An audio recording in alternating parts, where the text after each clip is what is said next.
तो इस वक्त की बड़ी खबर मुकेश अंबानी और अमेरिकी राष्ट्रपति डोनाल्ड ट्रंप की मुलाकात को लेकर एक बड़ा अपडेट सामने आया है। 12 सितंबर को दोनों की मुलाकात होनी थी और लेकिन बैठक से पहले रिलायंस का एक ताज़ा बयान सामने आया जिसके मुताबिक ट्रंप और अंबानी की जो मुलाकात की जो खबरें चल रही थी वो निराधार हैं, यानी कोई मुलाकात दोनों के बीच नहीं होने वाली।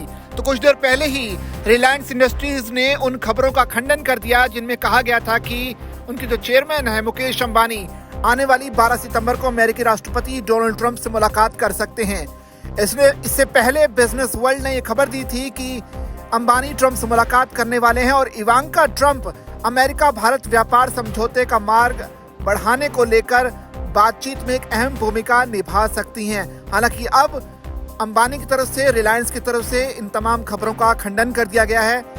ये जो मुलाकात है ऐसे समय में हो रही थी जब भारत पर 50% टैरिफ अमेरिका की तरफ से लगाया गया है, जिसमें से 25% टैरिफ वो है जो कि भारत पर रूसी तेल को खरीदने की वजह से जुर्माने के तौर पर लगाया गया है।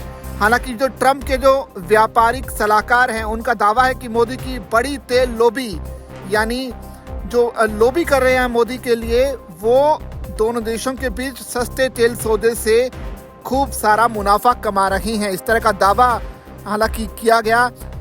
मुकेश अंबानी ने उद्घाटन समारोह से पहले जनवरी में एक प्राइवेट पार्टी में अमेरिकी राष्ट्रपति डोनाल्ड ट्रंप से मुलाकात की थी, लेकिन अमेरिका द्वारा भारत के खिलाफ कड़ा रुख अपनाने के कारण भारत की जो अरबपति है इस कूटनीतिक विवाद में फंस गए। तो अब तक जो रिश्ता था काफी अच्छा था मुकेश अंबानी और अमेरिका के बीच, ट्रंप के बीच खास तौर पर, लेकिन वो फिलहाल इस टैरिफ के बाद थोड़ा सा खटाई में पड़ता हुआ नजर आया है। इससे पहले रूस से रिलायंस इंडस्ट्री का जो तेल आयात है 3% से बढ़कर 50% हुआ।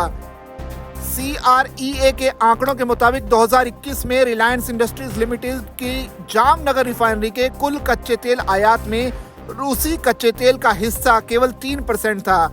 यूक्रेन में युद्ध के बाद से यह हिस्सा 2025 में करीब 50% तक बढ़ गया, यानी जो बहुत बड़ी मात्रा में अब रिलायंस इस रूसी तेल का इस्तेमाल करी, जिसके तौर पर एक बड़ा मुनाफा वो कमा रही हैं।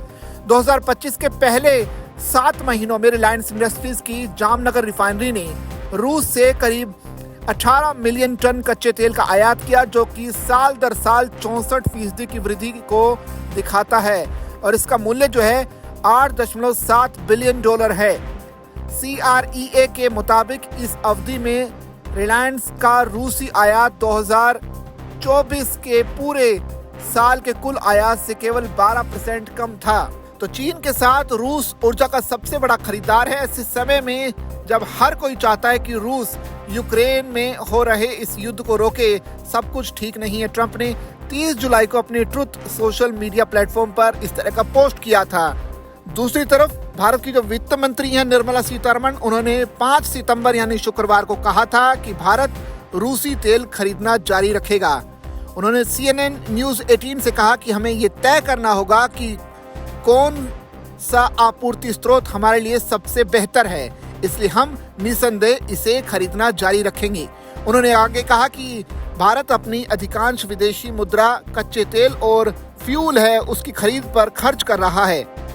बहरहाल अब जबकि पहले मुलाकात की बातें थी कि ट्रंप और मुकेश अंबानी के बीच मुलाकात हो सकती है, फिलहाल रिलायंस की तरफ से इन तमाम खबरों का खंडन कर दिया गया है। इस पूरी खबर पर आपकी क्या राय है, आप कमेंट करके हमें जरूर बताइए और ऐसी ही खबरों के लिए बने रहिए जागरण बिजनेस के साथ।